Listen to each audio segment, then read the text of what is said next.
In accordance with South Carolina Code of Laws 1985, Section 30-4-80-E, the following have been notified of the time, place, and agenda of this meeting. The Fort Mill Sun, the Herald, the Charlotte Observer, CN2, and WRHI. I want to welcome everybody here. For those who are watching this later, we have the cameras up, but our live stream is not working.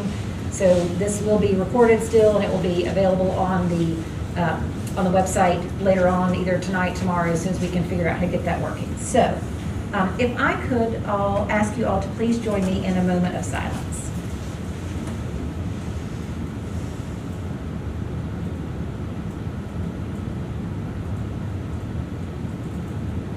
Thank you. We'll now stand for the pledge. I pledge allegiance to the flag of the United States of America and to the republic for which it stands, one nation, under God, indivisible, with liberty and justice for all. And just for anyone who's interested, Dr. Frateroli is on the telephone. He is listening. He was not able to be here with us today, but he will be able to hear. And if he says something, I'll try to share his thoughts with the group. You have all received a copy of the agenda. Are there any adjustments or changes? All right, then it will stand as approved.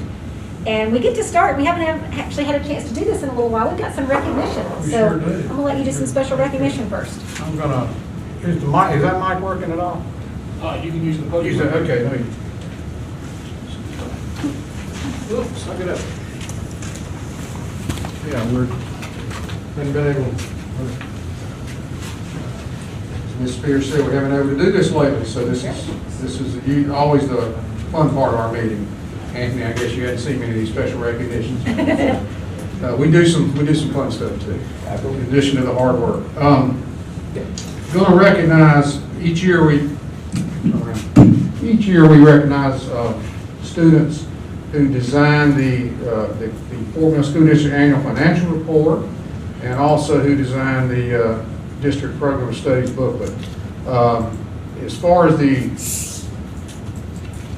Haley on the annual audit, she couldn't be here tonight, Haley Whitehall, but we're real pleased with that. I think we'll give that to her. We'll honor her. But we do have, is Mr. McConkey here? If you want to come on board, his teacher. We do have, let's see, Jonathan Poole for the District Program of Studies booklet, and the board members who got that last week. And just want to thank you and congratulate you on your work. And it just shows us the type of quality of students we have. And teacher, Mr. McConkey, you want to say anything nice about this young man, or you just? I mean, he was a pleasure to work with. Very easy, and he's a good artist. Came up with a really solid design. So yeah. Okay. Well, let's give him a round of applause.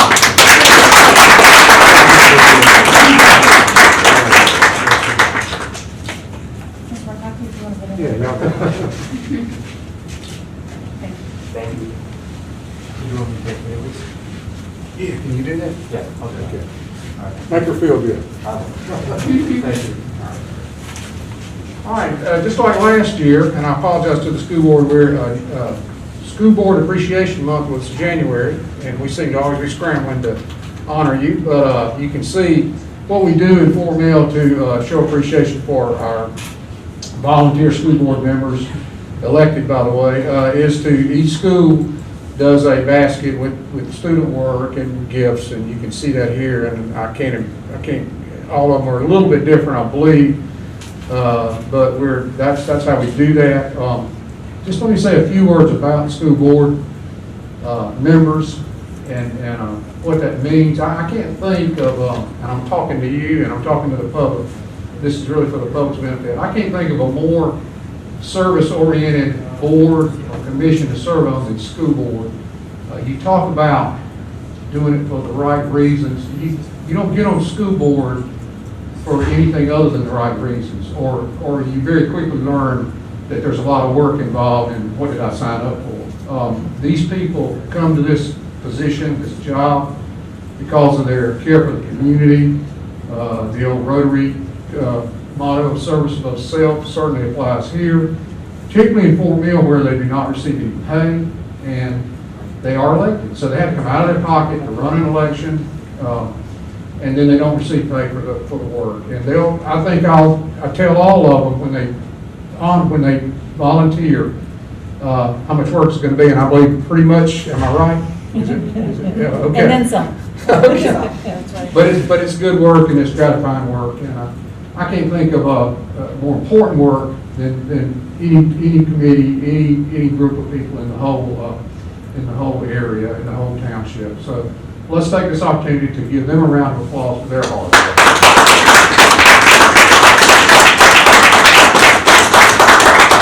And one other point I'll always like to mention about our school board, they're elected at large, which I'm very much in favor of. I know there's pros and cons to single member versus at large. But this way, all 7 of them have to be interested in all the schools. They can't just be interested in the one their constituents in the neighborhood they live in. So that works to our advantage. So let's give them one more round of applause. Well, and I just want to go on record on behalf of the board saying that this is my favorite meeting of the year. I love taking all this home. My family enjoys going through it and seeing all the goodies, the creative ideas. Scott, you have a bunch of stuff over there. I don't know what happened to your crumble cookies, though. You don't seem to have a box of those at your spot, so I'm not sure what might have happened to those when you come pick everything up later. But anyway, thank you to all the schools for making us feel so special and reminding us why we serve, which is for all of you. All right, real business. Our next item is approval of the minutes. We have 2 sets of minutes from January 5th and January the 19th. I know one day, middle of the week, I think Pat corrected just a small typo. You've all had a chance to review those. Were there any other adjustments or corrections? All right, then those will stand as submitted.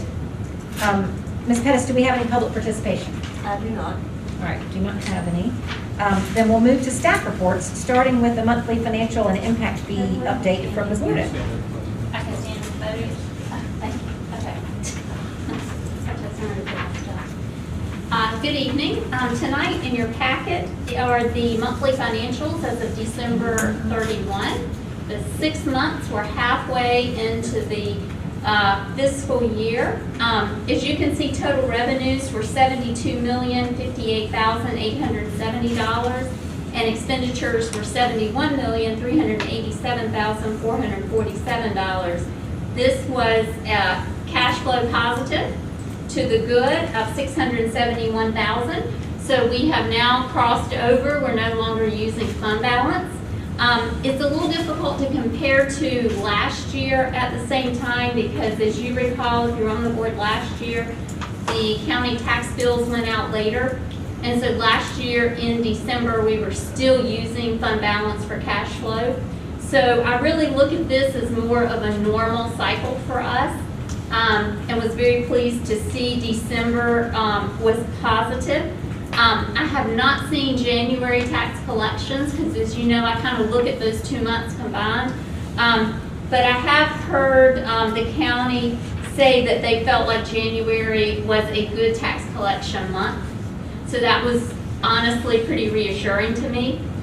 So I look forward to actually seeing those numbers and seeing what did come in. I know we've all been very concerned with the general state of the economy and the effect of COVID, what could happen with property tax collections, but it sounds like we should be tracking as we have planned, which is very good news to me.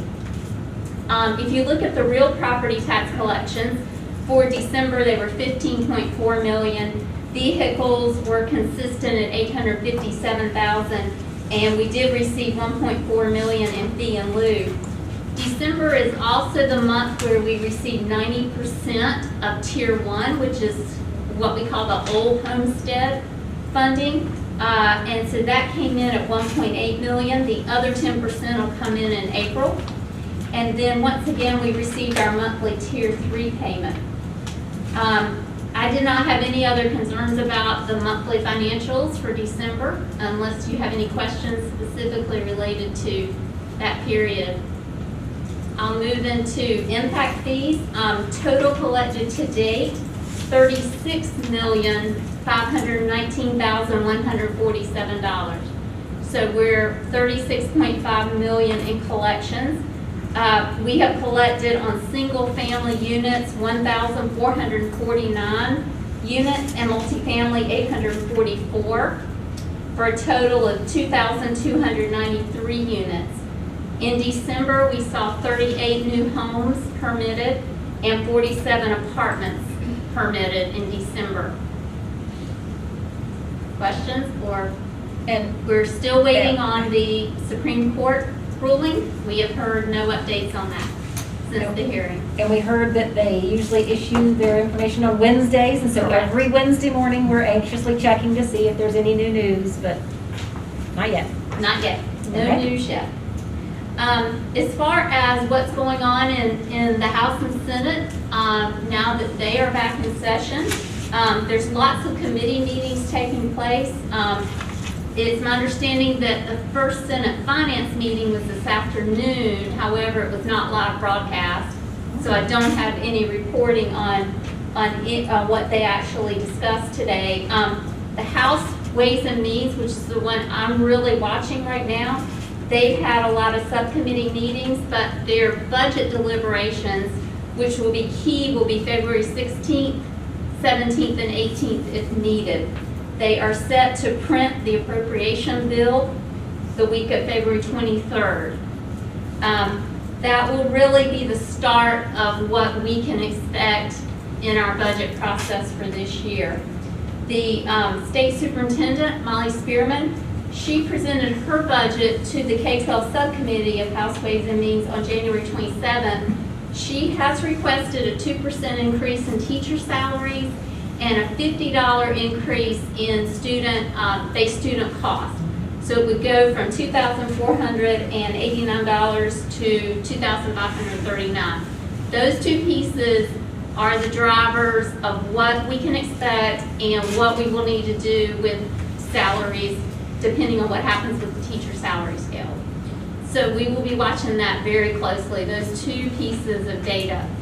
And hopefully, by the end of February, we will have a much better idea of what we can expect with that. We, administratively here, we have set up our budget meetings with our principals and department heads, and we will be doing that.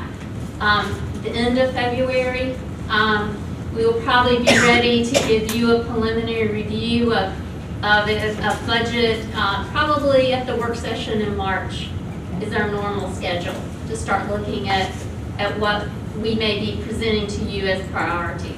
Correct me if I'm wrong, though, you really don't know House Ways, you don't know the House budget until sometime in early March or something. Probably later. the Yeah. second week of March, we would actually receive our district allocations from the House Ways and Means appropriation. So it's a long process until we really receive some good numbers. But we will start watching these discussions and getting an idea, a feel for what may happen in Columbia for next year. Hey, Leanne, last year before last, there was a lot of, at least interest in actually redoing the calculation for the allocation. And then that kind of got the kibosh with everything that happened in 2020. Is there any, I have not heard anything about a dramatically different allocation methodology, just about like the $50 and the step and the 2%. I have not heard, I think right now that is somewhat on the side. That's I right. have not heard that that is going to happen this year. Okay. Or that there's going to be really very much discussion Yeah, I about it. I think so. I think they're still just really struggling with watching, the economy and projections on tax revenue statewide for next year. I don't expect they're gonna make any significant changes for next year on that. Thank you. And the last thing I wanted to report out, you may have seen in the media that the federal government has released what they're calling ESSER 2 funds. That's under the CARES Act, Federal CARES Act authorization. There is a phase 2 piece of that now. It was allocated out to South Carolina will receive $940 million. And it was then allocated to the districts based on Title I. We are scheduled to receive 2.2 million. It ranged from about 900,000 to 72 million. We're receiving 2.2 million. One of the interesting pieces of this portion of funding, it is going to extend to 2023 as far as spend timeline, but they've added a couple categories for districts to consider. One is indoor air quality. They've added to this piece that you can spend these funds on indoor air quality that was not in the original CARES Act funding. And also facility repairs to reduce the risk of exposure is a new category. So there's actually what they call a technical assistance webinar on this next week that I'm going to take part in and listen to. After that, the leadership team here, we will meet and start talking about priorities that we may recommend to you for how we spend this. I don't think we'll need to 2023 to spend our 2.2 million, but we're thankful for it, and we'll look at what the highest priority needs are for this piece of funding. But there's been a lot in the media about that, so I just wanted to share what we know about that with you so far. So, any other questions? Okay, thank you. All right, thank you. Our next presentation is on social emotional learning, and Dr. Karen Monahan is going to come up. This has been, I know, a very hot topic, especially given it was a hot topic anyway, turned into a flaming topic with COVID. So Yeah, that's true. Well, thanks so much for having me. I know it's hard for some of you probably to see the screen, but do you have the presentation too? Okay, good. Because I'm going to rely mostly on that PowerPoint presentation and kind of go through. This is a big topic, right? But I tried to condense it down to the most important information to share with you in about an hour. I'm just kidding. I care about your social emotional needs too. So we're just going to do about 10 or 15 minutes, and then I'm happy to answer any questions that you have. Before we delve into the presentation, I did want to just take a moment, especially appropriate tonight, to thank the board for all of the support you've given in this area over the last 5 years. I feel very blessed to be the coordinator of psychological services in this district, and appreciate over the last 5 years we've added school psychs and mental health and behavior interventionists, and that has gone a long way in meeting the needs of our students, increasing support, especially for our students who experience some significant needs in this area. Karen, you and this is a commercial time. I mean, what you just stated, you glossed over, but Amy, the board has allocated well over $1 million. I think a rough estimate over the past 5 years, I think the board has added 1.5 million in positions to address this need. And a lot of people ask that question that the schools aren't doing well. Right. The schools are doing things. Absolutely. And so really so I'm going to take my special services hat off, right, for this tonight, because those positions in large part fund folks who meet those that have challenges in that area. And so I want to put a different hat on tonight, and that's to talk about social emotional learning for all of our students and the importance of social emotional learning for all of our students. The central idea is increasing social emotional learning. These skills in students will then decrease the risk that they would need more intensive interventions afterwards while they're with us and in life, right? So what is social emotional learning? Where did it come from? About 25 years ago, there were all kinds of programs happening in schools, different initiatives, things like character education, right? Violence prevention, just to name a few. And there were 5 or 6 that were kind of competing in some respects and overlapping. So a group got together, the group of experts at the time, and all of those different initiatives, and they agreed to create one unified framework that takes all of those things into account. and that's where the collaborative of academic and social emotional learning was really founded, or you guys might have heard it called CASTLE is the acronym, because you know we love our acronyms around here. So the CASTLE model has been revised multiple times over the last 25 years, most recently just in the fall of 2020, to more explicitly talk about how it supports educational equity, as well as a vehicle to improve school climate, which of course are also two things that we focus on. Looking at the specific skills, you'll see that there's 5 segments in the CASTLE model. Looking at the orange ones first, self-awareness is the ability to understand one's own emotions, where self-management is the ability to manage one's own emotions through their behaviors. Looking at the green ones, social awareness is the ability to understand others' perspectives, right? And relationship skills is the ability to use that perspective and have the skills to build and maintain healthy relationships. So the orange ones, kind of internal factors, and the green ones, how you interact with others. And then finally, the yellow segment is responsible decision making, which kind of pulls it all together, right? You're making good, includes the abilities to make caring and constructive choices about your personal behavior, and also social situations across the various settings. CASTLE's framework also has some outer rings. So you can see the outer rings outside of the CASTLE 5. That's what it's called in the middle. And this really shows the importance of establishing and coordinating practices across key settings of classrooms, schools, and families. So for example, the one closest to the CASTLE 5 is the classroom, right? And we know that well-designed, evidence-based classroom programs are a foundational element of SEL. The social emotional learning is also most impactful when the whole school is involved, when the families are involved, and when we have community partnerships. Makes sense, right? I think these are skills we can all look at and say, we want our kids to know these skills.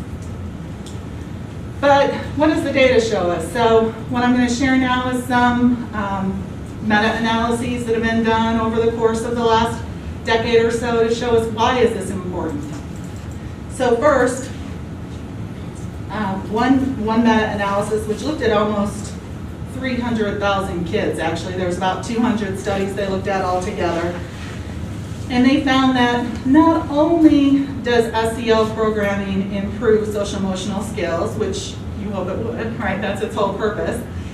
But it also improves attitudes about self, others, and school, creates more positive classroom behavior, and maybe most impressively, shows an 11 percentile gain on standardized achievement tests. So that last one, the bump in academics, to me really shows the importance of this isn't just something nice that you want to teach kids soft skills, right? It's not just a nicety, it really is meaningfully linked to academic outcomes as well. The study also showed that there's fewer conduct problems, less emotional stress, which is even more important right now, as Christy alluded to, and lower drug use. And it's not just the kids that benefit, adults benefit too. As far as teacher retention, teachers who have stronger social emotional competence are more likely to stay in the classroom for longer. This might not be surprising either because they're better able to protect themselves from burnout by regulating their own emotions, by being good role models for their students, by managing their students' behavior in the classroom more effectively, especially the challenging behaviors, which we know are very directly related to teacher burnout. And then finally, this one is kind of a neat study where it looked at kindergartners' social emotional skills when they entered kindergarten. And then they followed those kids. They didn't do anything else. They just followed those kids past college. And they found that They were more likely to graduate from high school, those that had higher social emotional skills, more likely to graduate from high school, complete a college degree, obtain stable employment, and less likely to receive public assistance, have police involvement, or be incarcerated. But just because they don't have strong skills coming into kindergarten, that does not mean that they are doomed. Of course, we know we can teach these skills. We can teach these skills to our kids through programming. In this other study that was just finished in 2017, shows the magnitude of the difference you can make, not just 6 months, but 18 years after a social emotional learning program was implemented for a student. And the really cool thing that they found is that the benefits were the same regardless of socioeconomic background, race, school location. So it really is, when we talk about, educational equity, it really does help level that playing field. The other thing, I'm talking to the money people now, right? They also have shown that there's an average return on investment, 11 to 1. So for every dollar you spend, you save 11 from costs that weren't incurred from interventions. The interest in SEL is at an all-time high. It's kind of a buzzword right now, right? You hear it in a lot of different places. But there's a lot of support for it. District and school leaders see the value in it and feel it should be taught in schools. Teachers, 93% of teachers want a greater focus in this area. Most recently, in 2018, 74% said they were spending more time on SEL now than they did 5 years ago. I don't think that really surprises anybody. But one of the concerning ones here is that only 22% felt that they were really prepared to teach SEL. So that speaks to the work that we have to do to make sure our teachers have the professional development they need in this area.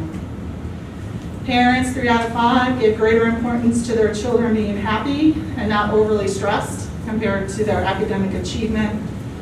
Even students, the majority of high school students, recent grads, also said that schools that focused on SEL skills helped better prepare them for after high school. The job market, growth in job skills that show mastery of SE skills has also outpaced growth in all other jobs. And then finally, employers. What about employers? Do employers care about SEL skills? Yes, of course, right? 92% feel that skills such as problem solving and communicating effectively are equally as important than the technical skills that folks come to them with.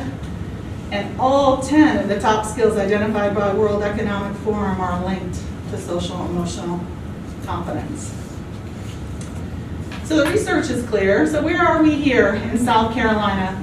In South Carolina, the Department of Education has made moves towards a more deliberate focus on SEL.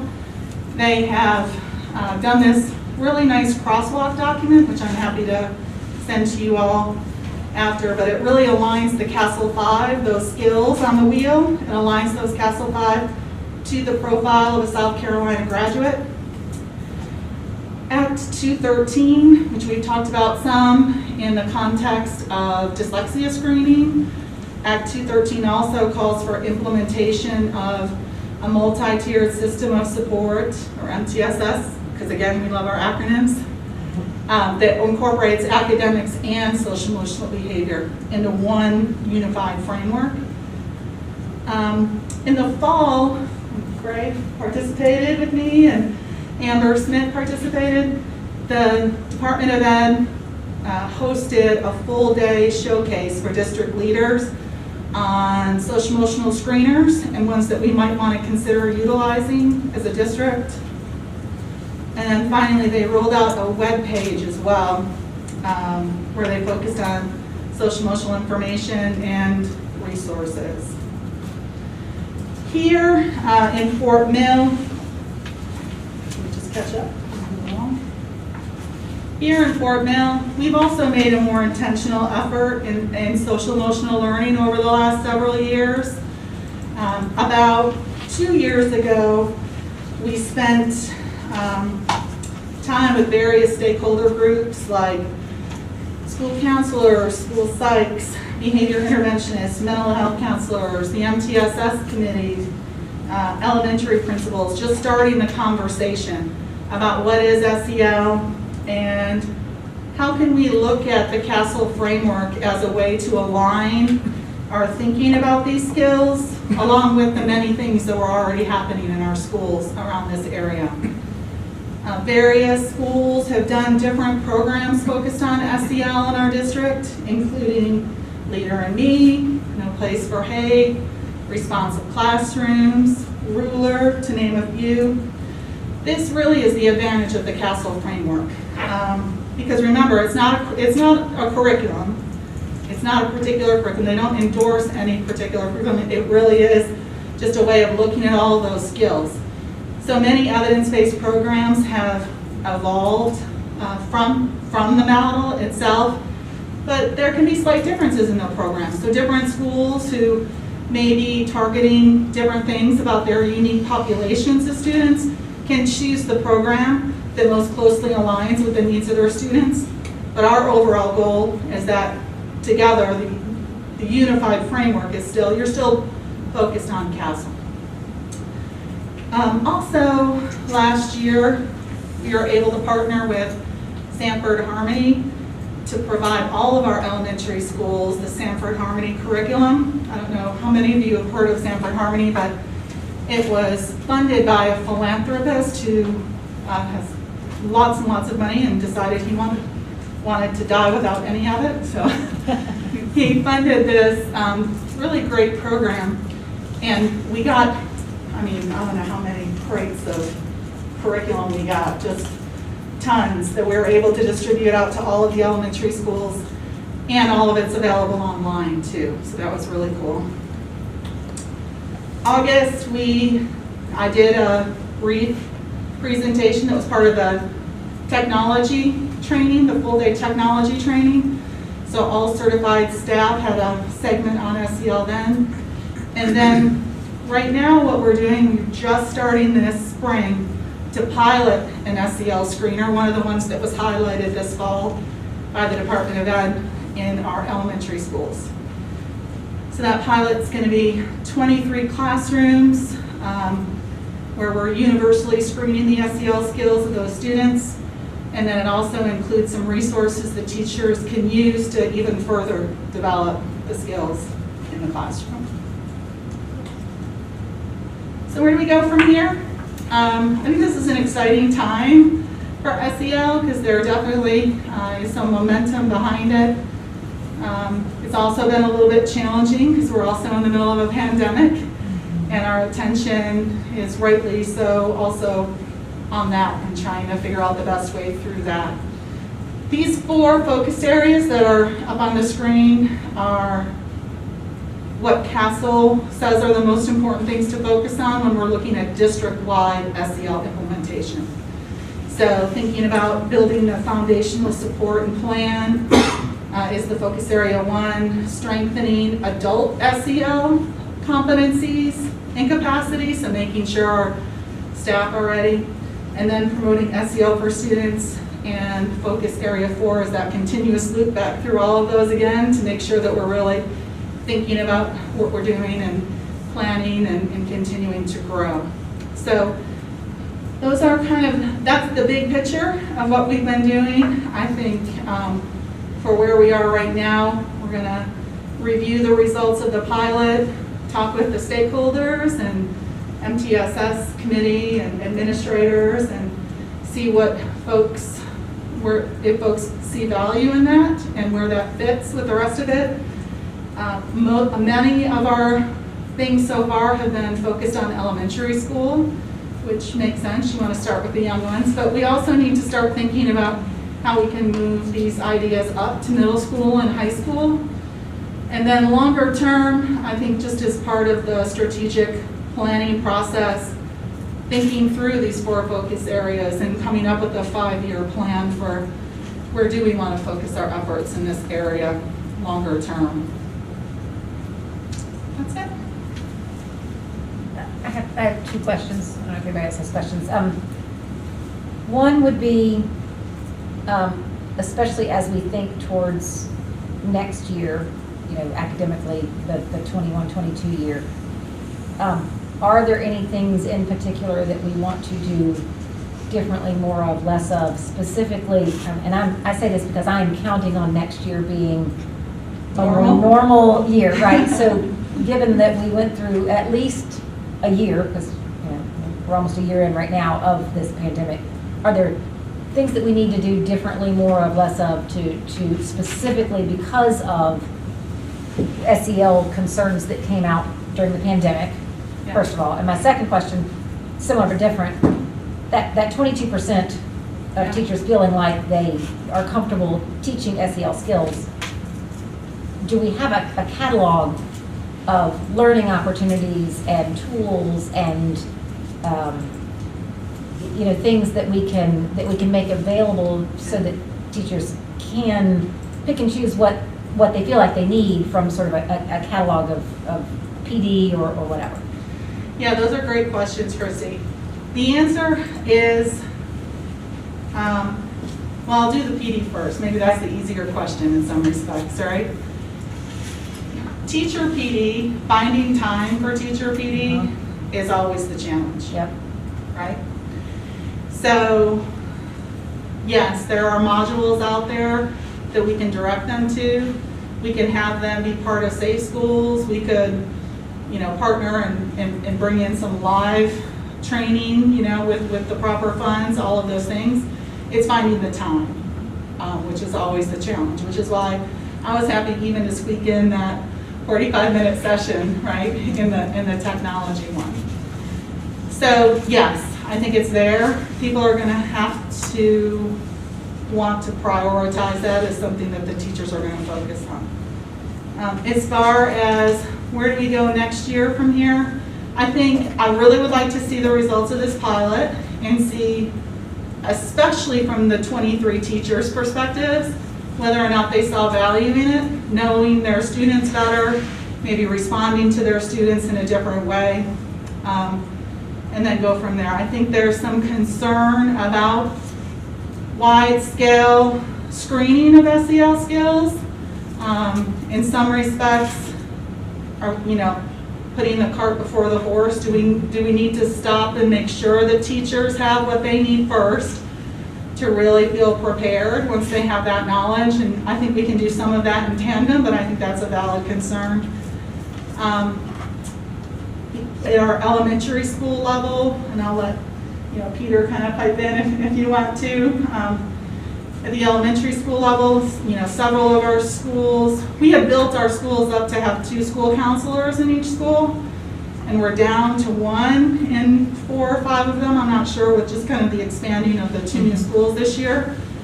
So if we were going to do something next year that would help further boost this and maybe alleviate some of the concerns that the teachers won't have the support they need to address the social emotional needs once they've been identified, I would say that is a low-hanging fruit, even though there's a cost there with a few extra school counselors. Yeah. That is correct. And I guess I'm thinking less about resources to address and more about the things that need to be addressed. So, for example, in my just personal, honest opinion, I see and hear a lot of concerns about there are kids not spending as much time playing together. Yeah. They're more Yeah. isolated, separated. So just by definition, a year's worth of Yeah. being more alone and less with other kids is probably going to mean when they come back together, it's harder to interact. And that is such a great point, Christy, because even our elementary school students who are here Right. on campus with us, right? 5 They're days still- a week. they're still 6 right. feet apart. They still have their masks on. They're still not engaged in the community play that they normally would be, even when they weren't with us. So that is an excellent point. And so that to me speaks to the importance of being explicit in our instruction of these skills, right? I think about, fear. We've probably got a higher degree of fear in the collective children community just because of what's happening in the world, right?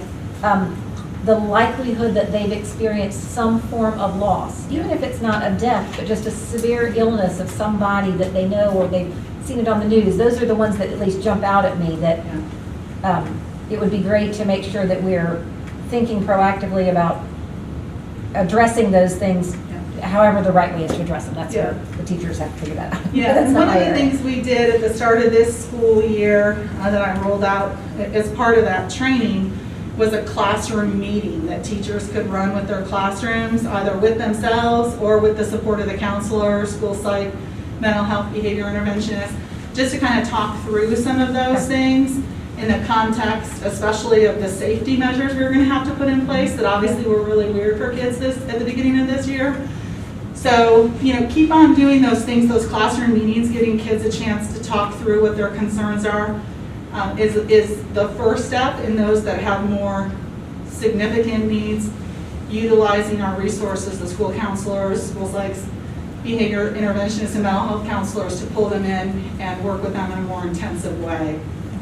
But I will also say that I don't think it's just our students who need SEL. No. I think our grown-ups need some SEL too, and a little bit of support. It's been a tough year for everybody, I think. So thinking about ways we can kind of support that of our teachers and other support personnel too. Ms. Spears, were you more just talking about, are we figuring out alternative methods of teaching the same skills that you would normally get with that personal interaction? No, I mean, what I was really saying is I believe we know we need to address certain things more next year or more now than we did in the past because of what's happened for the last year. And so I just want to make sure that as we're building, I'm going to call them SEL lesson plans. I know that's not the right term, that we're thinking are there some 2 or 3 specific things that we need to make sure and focus on. That was my question. Okay. And has that been a conversation as well, how to teach? I guess normally you would teach things very teaching is very different this year versus last year. Yeah. But being intentional about those skills and, okay, we can't teach this skill because it's usually done with Because we can't touch close each other, proximity. right? So is there a thought behind alternative methods of teaching I mean, I those think skills? that goes to kind of the heart of where we are right now in our SEL journey, and that's we don't really have set guidelines for classroom teachers or for school counselors who push in and help support in this area about expected certain modules or certain curriculum. Not that you have to use a certain curriculum, but we have all kind of talked about the castle model, and I think that the school counselors in particular have another crosswalk where their roles and responsibilities are very aligned with that castle model. But when you say, are we getting together like at the elementary school level and saying, we're going to focus this month on this core competency, we're going to focus the next month on that core competency, we're not at that level yet. You're getting where that's that 5-year plan. I think so, yeah. The question that I have is, and I know some of this is more federally driven, right? Some of these safety precautions and risk mitigation factors. Are there conversations within that? Are you hearing, hey, a discussion of the risk-benefit analysis, right? So if we know that especially young children need that social interaction, but we have these safety measures on the other hand that are designed to prevent that social interaction, is there conversation about the specific trade-offs that we are that we're giving up in order to get that risk mitigation? You mean on a broader scale? On a broader not scale, having even- everybody in school or And even locally, right? 6 feet away or have the It was- masks on? Yeah. No, I have not seen any. I mean, it's so early. I mean, we're Yeah. living this right now, Right. in the context of it. So I haven't seen any research that came out specifically about that. I mean, anecdotally, I think Some kids, like Christy said, are fearful, but then some kids don't seem to be, but some kids are just rolling with it, right? And are much more resilient than we are as adults. I mean, I have my own 8-year-old at home, and I remember the 3rd week of school finally saying, so what do you think? You know, I gave it a couple weeks. What do you think? He's like, how's school? He goes, it's great. I say, it's great. It's going good. He goes, yeah, it's just like any other year. I go, really, honey? Just like any other year? He goes, yeah. He goes, I mean, we're wearing a mask now, but that's it.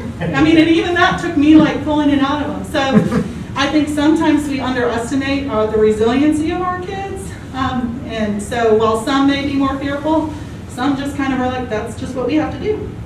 I do think that'll probably be more of a topic of conversation, especially as folks get vaccinated and we're still continuing these safety measures, is having that conversation about especially the social emotional trade-offs for some of these risk mitigation factors.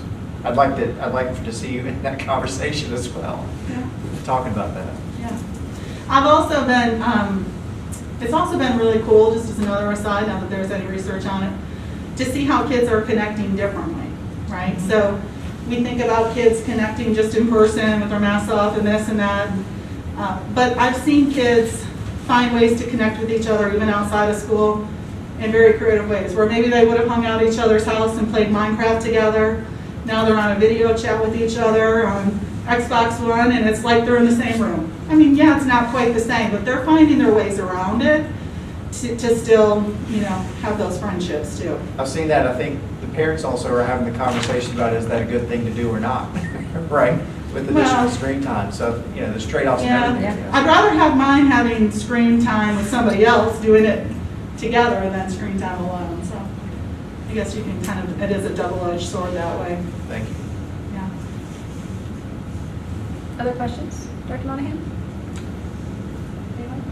I'm having a hard time seeing you guys over the top of these things. I know all these fun packages. Well, thank you. Like I said, I think you pretty much addressed it, and the questions that I have. like I said, it is an acknowledged important area for focus. And so I'm glad to see that there is an actual formal framework and that we're building a specific plan, you know, over the years based on that.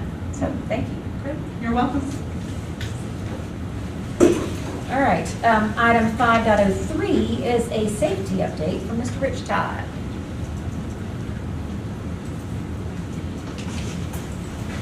All right, good evening. I appreciate the opportunity to come give you an update, and I'll try to make it brief tonight. I think last time I did a public update, it went a little long, so if I go too long, just give me the sign.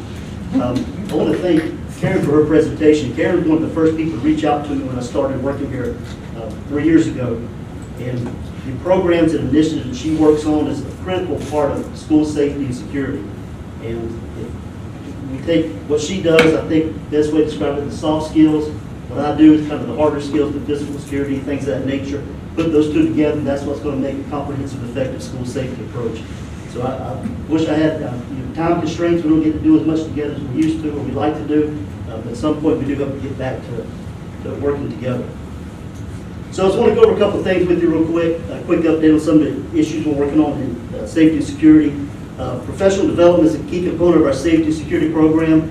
Here's a couple of recent trainings I've attended. I do appreciate the district being supportive of training efforts. If I go to Mr. Young and say, hey, here's a training opportunity, he's more than willing to let me go to the extent that he can.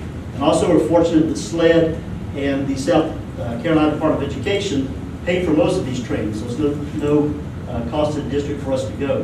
The first one real quick is School Shield. That's a vulnerability assessment program that helps us identify strengths and weaknesses in our security program. And the focus is not only on physical security measures, but also on policies and procedures. ALICE, you've probably heard of, it's an active shooter training program. We teach Avoid, Deny, Defend, which is part of the PRAISE program. So we're not looking to switch to ALICE right now, but there are some components of ALICE that we can pull out and put into our program, make it a little bit more effective as far as preparedness to respond to an incident should one happen. And then CEPTED is crime prevention through environmental design. That's a method of encouraging and discouraging behaviors by manipulating the physical environment.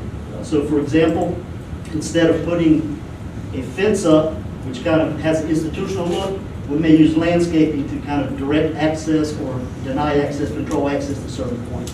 So it's just another kind of another take on security, physical security, and also policies and procedures.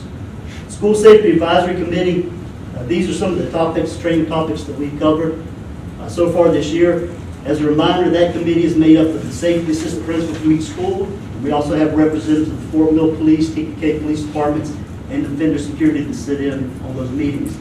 The meetings are, during the meetings we kind of discuss safety security issues, share ideas among the schools. We do a training component they then take back to the schools or ask to take back to the schools, share that with their staff members and other administrators. And they also help with protocol reviews. We're going to get into a couple of those here in just a minute. And what I like about the protocol reviews is it gives them a chance to tell us, here's how it's going to impact our school positively, negatively, get their feedback and their buy-in on these protocols before we implement them. And I'll show you a couple of those here in just a minute. Our radio program, when I first met with y'all back in, I believe, 2018, I told you my primary concern was the lack of a district-wide radio communication system. We were fortunate that year to have the ability to award a contract to give us that capability. We work with Fleet Talk, which is Rock Communications. Just a couple of things, a couple of updates on that. And our program has been operational, I believe we're in our second full year of having that capability. We continue to work with Rock Communications to enhance the program. So over the past year, to improve our communications and our reception throughout the district, Rock Communications has installed a number of antennas at no cost to the district.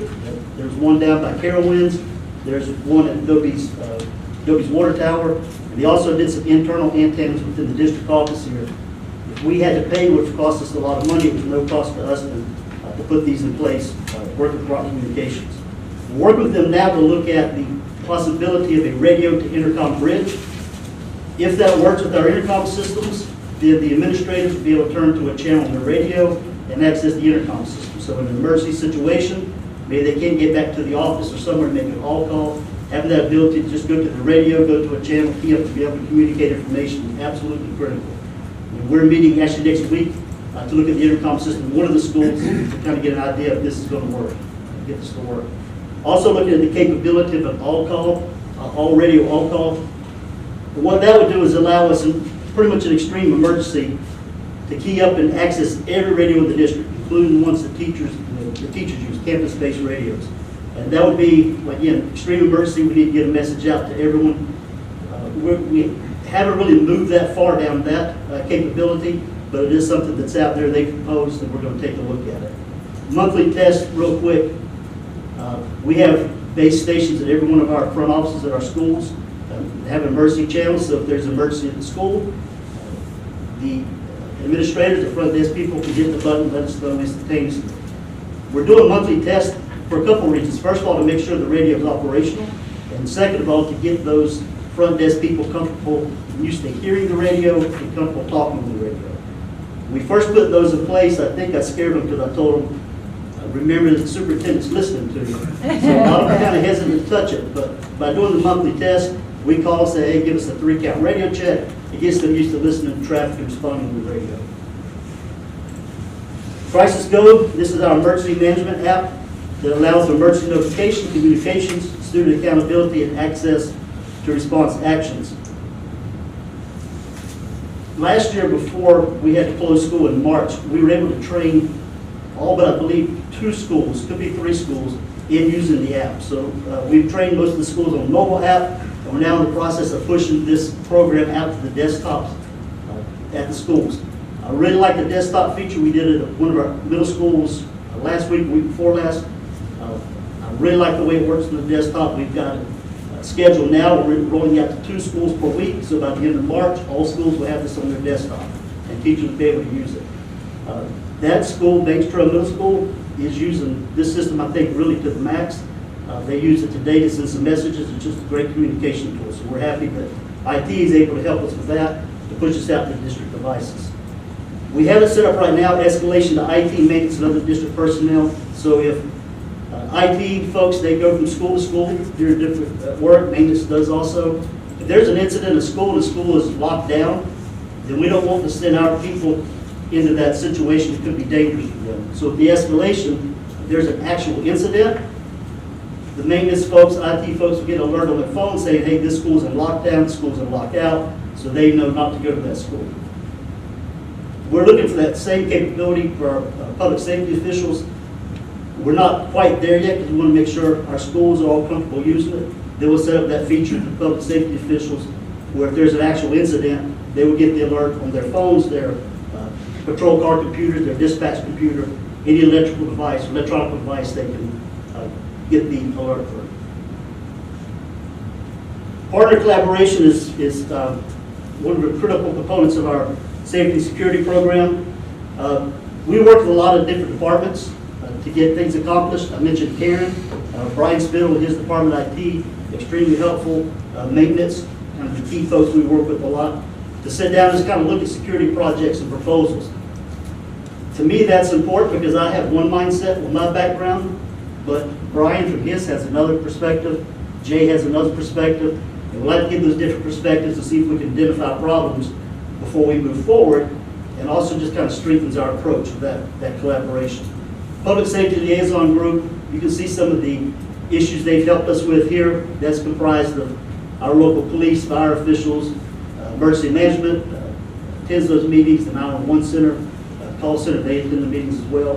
And they've been a tremendous, tremendous resource to us, offering us feedback and guidance on these issues, plus many others. At other school districts, we do coordinate, collaborate with our local school districts, not only in York County, but Chester and throughout the state. Always like to hear what they have going on, because if it's a good idea, I'll steal it in a heartbeat, and we'll put it in place here if it works for us. Some of our other partners I didn't put up here, for example, the Flyers program, which is our after-school program. We recently were able to work with them to address some building security issues that we had as far as being able to secure the building when it needed to be secure, and also to work out some emergency communications, some phone numbers if there's an incident that may impact their program. We can reach out to that person, that site directly, and let them know there's something going on for them to be aware of. Site assessments we did last year, kind of a baseline site assessment in schools, see what we have in place, or what we need to address. And here's just kind of a general list, a general topic, site-based and district level.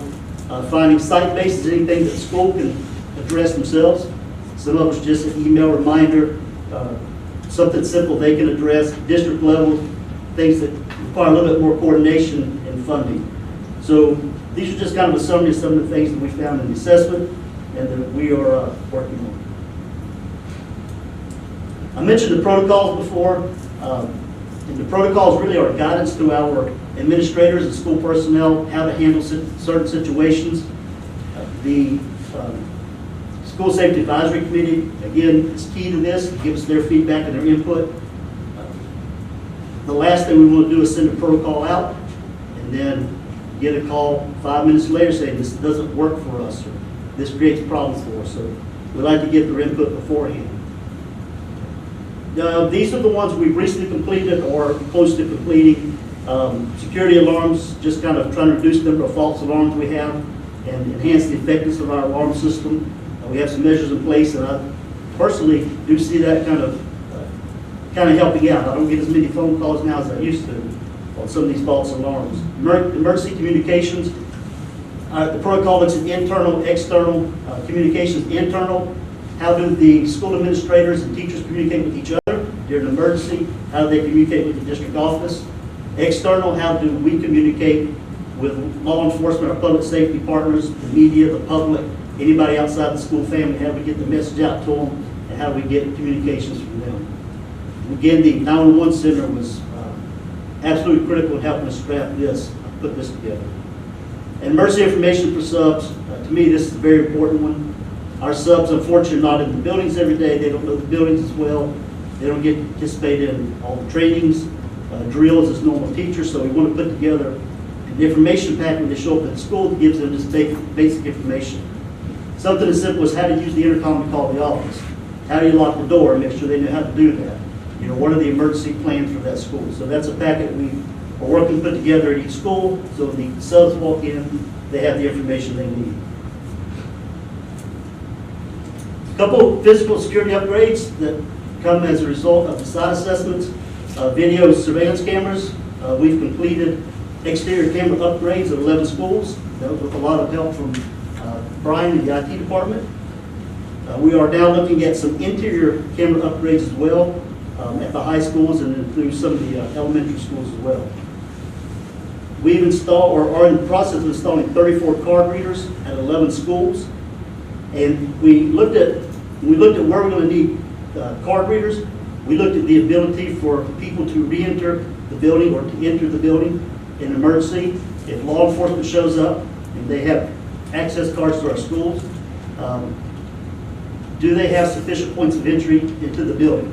If our teachers are outside at recess or PE, can they get back into the building quickly if they need to? So we looked at these issues, came up with 34 locations to add card readers, in the process of doing that now. Upgraded entry points at 2 elementary schools, and I'll show you a picture of that. So the picture on the left is before, it's a window. The picture on the right is after, and that's a door. What that allows at these 2 schools is for direct entry into the office, into the school through the front office. So when someone walks in the door, they're immediately under immediate observation and control of school personnel. In the past, they were going through a door that's a little to the right of where the window is, and the office couldn't really see who was coming in, and it was a little bit harder to control who accessed the school. Now it's direct entry right to the front office. And some of our goals for the remainder of the year, NIMS compliance, that's National Incident Management System compliance. That's going to require some changes, some slight modifications to our emergency plans, and also training from our administrators. Incident command system, really just to formalize the structure of who does what during an emergency, who makes what decisions, how do we communicate with folks. And emergency operations plans, just kind of standardizing those to the extent that we can throughout the district with each school. And we'll continue to look at the site assessment recommendations to prioritize what measures we need to put in place. So that's kind of all I have today. Pretty quick, I think. So any questions? Questions for Rich? Thank you for the update and for all the focus on this. I mean, it's a marked difference in just the intentional focus on all of these things and a program put together, so we appreciate what you've done. Thank you. Thank you. All right, Dr. Rich, you are up. Okay, turning first to the calendar of events, like a pretty normal month there. The school board meeting tonight and the virtual principals meeting next Wednesday. We're off for the President's Day holiday on Monday the 15th. Another school board meeting scheduled on the 16th, and then at the end of the month, the South Carolina School Board Association Annual Convention in Hilton Head, the 18th through the 21st. We did talk last time about the McCallum dinner getting canceled for this year. Are there any dates, other dates, board members, that I'm failing to mention that may be of interest to the group? I would just say that this week began the official tryout and moving forward of spring sports, and we're in the wind down of winter sports, middle of high school, and I think the good news is most of our spring sports are outdoor activities, and so we're still hopeful that we're going to have a season this year for our spring athletes, just like we did for most of our fall and even most of the winter, although a few cancellations here and there. Yeah, you bring up a good point. As many parents know, we've had to pause, particularly at several of the middle school sports, and at times several of the high school teams, and largely due to the nature of being indoor, I believe, and in cold weather. So we're real hopeful and optimistic we can get back in the spring like we were in the fall. With football made a longer run of it because they were outside. And does anybody know what happened with Punxsutawney Phil today? Are we saw going to it. get an early spring? I heard we got some more weeks. Dadgummit, I was counting on it. Everybody's cussing him on Facebook. Yeah. Nice busy. All right. And then the one in Charlotte, what's it, Queen Charlotte, they call her, she saw hers too. So, and Walter Wiley, instead of Walter Raleigh, saw his too, so in Raleigh. So I think we're in trouble. 6 more weeks, all right. Yeah. It was gonna be 6 more weeks, no matter what. You think? I'm counting on it warming up. Come on now. Yeah, I'd like it to be about, oh, I don't know, 20 degrees warmer than it is right now, I'm just saying. For the record, Punxsutawney Phil's only been right 50% of the time in the last 10 years, so, you know. Like What every is other work? man. Okay, looking at the numbers, this report this month is always the tricky one. It's when we reveal our, I think there were 93 kids that graduated, so you see a drop of 37 kids, which to me is kind of a little it's not exactly accurate. You know, we budgeted for the 93 kids, you know, so we are over 17,000 when you look at it for real, but people in seats and people who are here and hadn't been withdrawn because of early graduates, the number did go down 37. But the reason it's not 93 down is because we had growth, so. Yeah, I mean, the numbers I saw was we brought in 151 new, Right. right?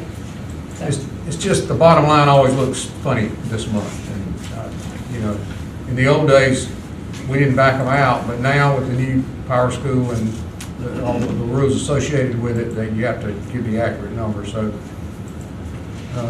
That's and you can see the numbers at the high schools and the elementaries. Any questions about any of that? And then the attendance winners for December, and these numbers are amazing well, I guess, I don't know, because of the pandemic or in spite of the pandemic. Fort Mill High School at 97.68, Gold Hill Middle 97.29, and then Sugar Creek 98.933. So that's the monthly winners for December. Questions or comments? I agree with you, those numbers are pretty amazing. Even the low of the numbers is pretty amazing. Well, you've watched it like I have for 11 years. Yeah. We've never seen this. 95% attendance in the middle of a pandemic in December. Pretty impressive. Yeah, I agree. Dedicated staff. Yes. And as for going forward, as you know, we're on 2-week cycles. We'll make another decision in next Monday for the 2 weeks after get my days. We're on the current schedule all the way through the February the 19th and February the 22nd, which is the Monday. We'll make the call for those 2 weeks next Monday. So if you can keep up with that, you're doing better than I am. But that's our 2-week cycle. And I mean, it feels like both from the school and the community, the trend might be creeping down a little bit, not as fast as I would like it to drop off, but Yeah, it's at least sort of moving in the right direction. Katie's in the room. And I've noticed tonight on the news, for example, the governor of North Carolina, and you know Roy Cooper is about as careful as they come. He's talking about the research, talking about kids being safer in schools and not causing the virus to spread in schools, as long as all the mitigating factors are adhered to, the mask and the social distancing. But our numbers have, I think Katie and I were talking last week, we have leveled down. Last week we had gotten down to pre-Christmas, and then I think South Carolina, you can see it. I don't know if it's a plateau or I'm talking about hospital visits and positives, but it's in North Carolina the same today. It was like a week ago, they were up in the 6,000, for example. These are relative numbers. In North Carolina now they're down to the 4, and South Carolina's similar. So yes, I think we're trending, fingers crossed, in the right direction. And that'll impact decisions going forward.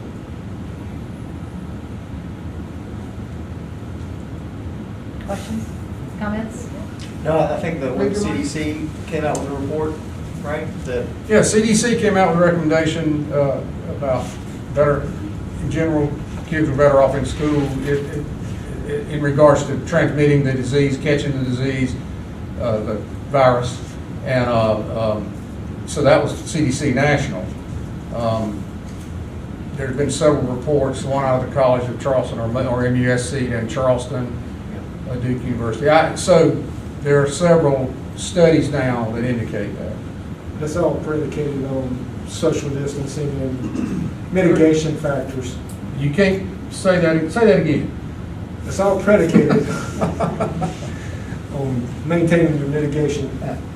Yeah, without that, in absence of that, is the research, the numbers It's are. it's null and void at that point. That's right, that's right. So not saying it's, I'm just saying that has to be in place before that is true.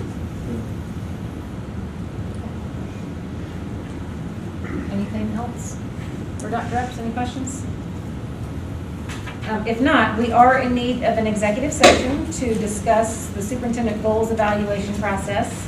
If there's no further questions, can I get a motion to move into executive session? Motion to go into executive session. Second. All right, we have a motion and a second, so at this point, we will move into executive session, and we thank everybody for joining us. Have a great night.